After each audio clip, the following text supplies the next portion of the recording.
എന്റെ അച്ഛൻ എവിടെയാ അമ്മ ഉള്ളേ? മോളുടെ അച്ഛനുണ്ടല്ലോ, ആ നിലാവനേക്കാളൊക്കെ മുകളില് ദൂരെ ദൈവത്തിന്റെ അടുത്താ ഉള്ളത്. അമ്മേ, എന്തിനാ അമ്മ ദൈവത്തിന്റെ അടുത്ത് പോയേ? എപ്പോഴാ അമ്മ വരിക? സ്കൂളില് ഫ്രണ്ട്സ് എല്ലാം എനിക്ക് അച്ഛനില്ലാന്ന് പറഞ്ഞ് കളിയാക്ക.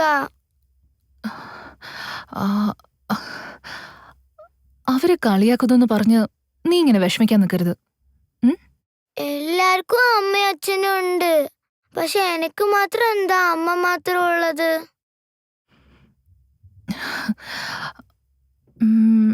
നീ കൊച്ചു കുഞ്ഞായിരിക്കുമ്പോഴേ അച്ഛൻ എന്നോട് നിന്നെ നോക്കിക്കൊള്ളാൻ പറഞ്ഞിട്ടാണ് ദൈവത്തിന്റെ അടുത്തേക്ക് പോയത്. പോയപ്പോ എന്താ പറഞ്ഞിട്ട് പോയെന്നറിയോ? അച്ഛനില്ലാന്നും പറഞ്ഞ് ഐഷു ഒരുപാട് വിഷമിക്കും.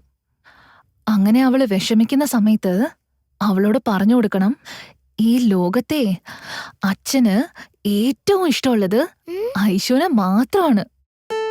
ഐഷുവിന് വിഷമായ അച്ഛനത് സഹിക്കാനാവില്ല. അച്ഛന് കരച്ചില് വരും. അച്ഛൻ കരഞ്ഞാ ഐഷുവിനെ ഇഷ്ടപ്പെടുവോ? ഇഷ്ടപ്പെടില്ലല്ലോ, ശരിയല്ലേ?